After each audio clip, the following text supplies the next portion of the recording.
Hey there, Rednecks, Preppies, Redneck Preppies. It's me, the Redneck Preppy. How you doing today? Great? Good. So we're back with the WK180-C rifle by Kodiak Defence, this time at the 1,000 round mark. We're checking in to see if anything has changed with the rifle, and it has. As well as the good things and the bad things that may have transpired in the last 500 rounds. Now, since this is the 1,000 round mark, many of the positives and negatives that I've discussed in previous videos are going to be mentioned in this one. I apologize if you've seen the earlier videos in the series, but I intend on each video to be kind of a standalone review of the rifle. So if someone hasn't seen an earlier episode, they at least kind of know where I'm coming from with the rifle, rather than just a brief snapshot. Feel free to check out the previous videos in this series. The description is in, or the links are in the description below. At any rate, what's changed with the rifle since the last time it appeared on camera? Well, not that much really, but a little bit. Now, previously the rifle had a Magpul carbine stock on it, and it still does, but now I've got a Magpul CTR carbine stock. I found it in a parts bucket, you know, in the gun room, and I figured, well, what the heck, may as well use it because it's a fairly expensive butt stock, and it apparently has the added feature of being able to lock down so that the wobble isn't quite as bad as it would be with some other butt stocks. There is still some wobble, but it really doesn't affect shooting at all. Secondly, I replaced the brass deflector on the rifle. Now, the previous one decided it no longer wished to live, and at the 700 mark, it actually broke. Now, this has nothing to do with the rifle itself. The previous brass deflector was 3D printed plastic. And as the brass kept impacting on it, it gradually weakened right where it screwed in, and it eventually broke. Now, as you can imagine, with a piece of plastic, they aren't going to last too long. So I made the move to an aluminum model, which is sold by a company here in Canada. So it only cost, I think, about $30, so it wasn't a huge price. I was a little surprised that no one noticed in the pictures that I posted on Facebook, Instagram, and I think it also appeared in the video itself, that the brass deflector was actually broken and just sitting on the rifle. So the keen of you who saw that, well done. The rest of you, do better. At any rate, let's get on with the review itself. Okay, as per custom with these reviews, let's start with the good. The rifle continues to be extremely reliable. No parts failures whatsoever. As I have stated before, I have made some modifications to the rifle, including a new trigger, as well as an aftermarket bolt charging handle. So keep that in mind when I talk about reliability. That said, 1,000 rounds in, and there have been no issues whatsoever with it. To date, I still haven't experienced any failures to feed that weren't magazine related. Stanag pattern magazines work just fine with them. I've found none that don't work. And the LAR 15 pistol magazines that I borrowed for these tests also function fairly well. I've had no issues with them either. I haven't tested any Beowulf magazines since the initial video that I did a couple of months back. So I don't know if there are any that actually do work reliably with this rifle. If you remember that initial video, I could not get Beowulf magazines to feed, so I think it was just a seating issue. Maybe they're a little bit too thick for the receiver, or the feed lips, whatever it may be. Beowulf magazines don't work with them. Accuracy remains acceptable. I'm generally shooting about 2 MOA with this rifle.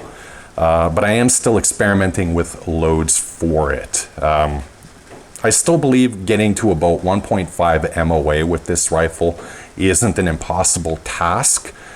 I realize for most people that a 223 chambered rifle that shoots over 1 MOA would be an outrage. But I realize, or at least for my purposes, this is primarily going to be a plinking rifle, maybe a small game rifle.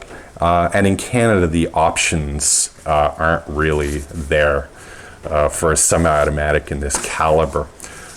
If you want a precision rifle in 223, you can certainly do better than this, and it's probably going to be in a bolt action. So keep that in mind. As for the negatives, I don't really have very much to add that I haven't covered in the previous 2 videos. I previously noted that the stock trigger, as AR-15 stock triggers are a bit heavy and not particularly good. The charging handle that comes with the rifle is a little bit small, which is why I replaced it with an aftermarket model. The lack of a bolt release kind of sucks. I wish it had one. And the clumsy way to detach the upper from the lower, I wish they would improve that, and it's one of the things that I would change if I was in charge over at Kodiak Defence. But I'm not, so whatever. So there you have it after 1,000 rounds. I suppose the obvious question is, would I recommend the Kodiak Defence WK180-C for purchase based on my experience with it to date? And the answer is yes. I've really enjoyed shooting this rifle and testing what it's capable of. I think that it's a quality firearm, and while it may not be a tack driver, and the company will tell you that they're not a tack driver and they're not going to promise you sub 1 MOA results, it does well enough for me. You can push it a little bit to see how far you can get with it, or you can just bang away at steel targets at 200-300 yards without much of a problem. It's a great range rifle, and it's probably pretty good for hunting varmints, coyotes, and other animals that would be suitable for a 223 Remington round. That said, my perception is colored by living in Canada. South of the border, most Americans would think this rifle is far too expensive for what you get, given their available options, and they're probably right, to be honest with you, at least in the United States. However, for us Canadians, the recent re-election of the Liberal government means that our AR-15s are likely going to be bought back next May. The only real options that we have for semi-automatic rifles chambered in 223 are other similarly priced AR-180B based rifles, or more even expensive rifles, which include, the Tavor, the Broger and Thomé APC, the Benelli MR1. So that's why I'm kind of forgiving of this rifle, not being sub MOA. I really have no other options I can pursue in a semi-automatic package. My AR-15, which is currently sitting in my gun safe, ready and waiting to be handed in to the government, can shoot sub 1 MOA. But given its now prohibited status, that really doesn't do me very much good. So and we Canadians do pay a non-restricted tax for black rifles that reside in what the law holds to be in non-restricted status. So while I'm happy with the rifle, it's ultimately up to you to decide whether you're willing to pay the $1,250 Canadian for the Kodiak Defence WK180-C. Particularly given that the Liberals have all but told us that further gun control measures are going to be coming, and I don't know what that means. I don't know if that should be a consideration for you, but it's something to take into account if you're going to spend what is a lot of money for many people for, a semi-automatic rifle. So that is my end of the official review series for the WK180-C rifle by Kodiak Defence. I wanted to see how it performed for its first 1,000 rounds, and I have to say that I'm pleasantly surprised. No problems, it's a good rifle.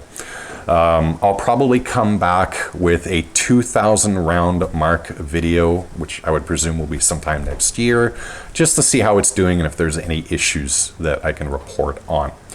At any rate, I hope you found this video to be vaguely entertaining and at least somewhat informative. If you own one of these rifles, feel free to leave a comment below telling us of your experiences and thoughts with it. Regardless, I hope you have yourself a great day and may all of your shots ring true. Take care and bye-bye.